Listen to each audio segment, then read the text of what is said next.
Փագույ Ղազարյան, համեցեք։ Շնորհակալություն պարոն վարչապետ զեկույցի համար եւ հարցի պատասխանի նույնպես ուզում եմ առիթից օգտվել եւ հնարավորություն ստեղծել խոսելու իրական Հայաստանի գաղափարախոսության մասին դուք այս տարվա փետրվարի 19-ին հրապարակեցիք գաղափարախոսությունը եւ դրա հետ կապված արձագանքներ կան, թե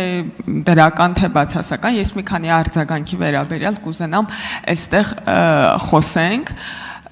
կան մարդիկ, եւ շատ են այդ մարդիկ, որ պնդում են, որ իրական Հայաստանի գաղափարախոսություն պարզ ճշմարտություններ է շարադրում Հայաստանի եւ Հայաստանի մարդկանց մասին։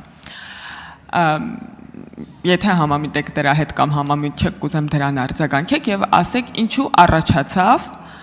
այդպիսի փաստաթուղթ գրելու անհրաժեշտությունը, որը օրինակ մարդիկ կարծում են, որ պարզ ճշմարտություններ է շարադրում, հա, Հայաստանի տարածքի մասին, որ մարդիկ ուզում են լավ ապրել եւ այսպես շարունակ։ Մի ուրիշ թեմա էլ կա, մեկ գաղափարախոսության դոմինանտության ընդհանրապես քաղաքացիական պայմանագրի գաղափարախոսություն չունենալու վերաբերյալ կամ իզմեջ չունենալու վերաբերյալ մեր նախորդի վարված հայտարարությունները եւ ինչպես է այս գաղափարախոսությունը համադրվում այդ իզմեջ չունենալու տրամաբանության հետ մի ուրիշ քննադատություն էլ կա քաղաքացիների կողմից, որոնք կարծում են, թե մեկ գաղափարախոսության դոմինանտությունը պետությունում կարող է հակել ավտորիտարիզմի, սրան մենք ինչպես ենք արձագանքում եւ եթե նպատակահարմար կգտնեք նաեւ խոսեք այն մասին, թե որքանով եւ ինչ ծավալով է այս փաստաթուղթը առնչվում մի քիչ չպլանավորված եւ ես ինքս արդեն տարբեր ֆորմատներով առնվազն 4-5 շատ հանդիպումներ եմ ունեցել։ Ինչ եմ ուրախ, որովհետեւ եթե այդ ֆորմատները չլինեն, ես այսօրվա իմ ելույթի գոնե 70-80%-ը նվիրելու էի այդ թեմային, բայց քանի որ հիմա տարբեր մարզերում նույնիսկ ապրիլին, մայիսին, հունիսին գրեթե ամեն շաբաթ պլանավորված քննարկումներ կա, տենց ստացվեց, որ կրթվելը նորաձև է շարժման հետ տենց ինչ որ մի հատ բան սիներգիա ձևավորվեց, դա հնարավորություն տվեց ինձ այսօր խոսել այլ թեմա, ոչ պակաս կարևոր թեմաների մասին։ Ինչի է առաջացել իրական Հայաստանի գաղափարախոսության անհրաժեշտությունը։ Մի պարզ բանից, որ ես ինքս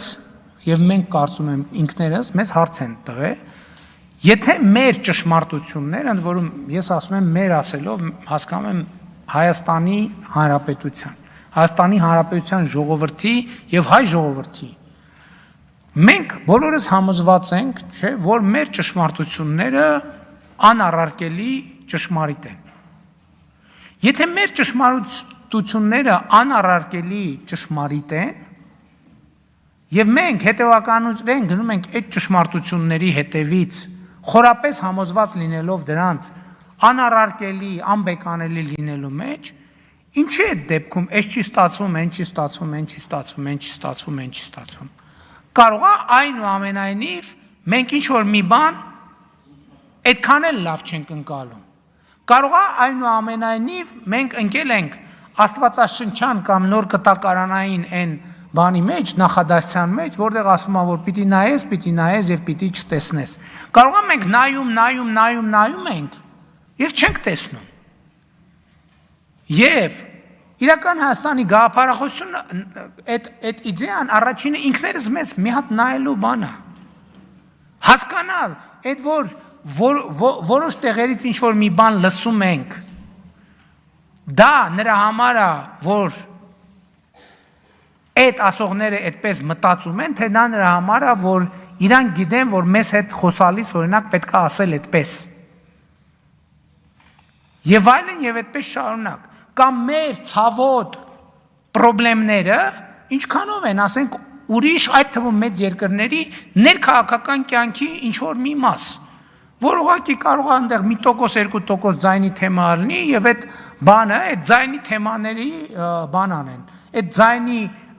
ձայների համատեքստում ուղղակի դա շահարկվի առանց հասկանալու, որ կա կոնկրետ պետություն եւ կոնկրետ ժողովուրդ, որ դրա հետևանքը ամեն օր կրում է։ Եվ մենք այսօր այդ երևույթներն ենք տեսնում։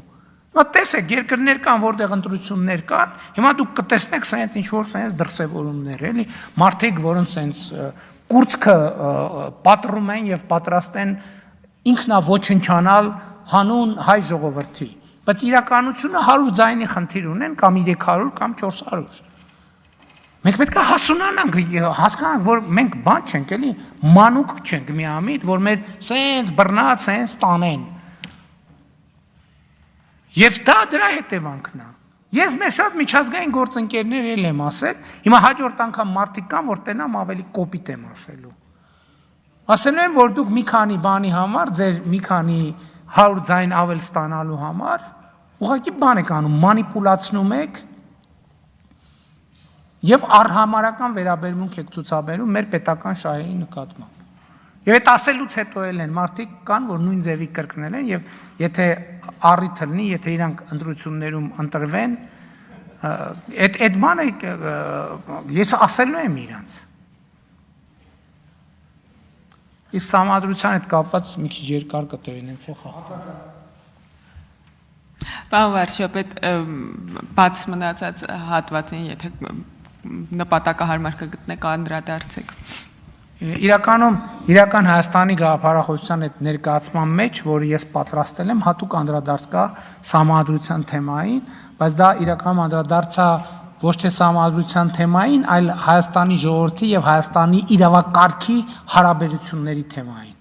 Եվ Հայաստանի ժողովրդի եւ պետական իրավակարգի հարաբերությունների թեմային, ու իմիջիալոց ասեմ ձեզ, շատ հետաքրքիր է, որ իրական Հայաստանի գաղափարախոսությունը այս հանդիպումների ընթացքում ինքը զարգանում է։ Ինքը նոր շերտեր է ի հայտ գալիս, նոր հանգամանքներ են ի հայտ գալիս, եւ իմ ընկալմամբ իրական Հայաստանի գաղափարախոսությունը այդ հանդիպումների արդյունքում ուժեղանում է, ակնհայտորեն եւ ծավալվում է եւ ըմբռնում է ստանում մարդկանց շրջանում, ինչը ինձ համար էներգիայի շատ մեծ աղբյուր է։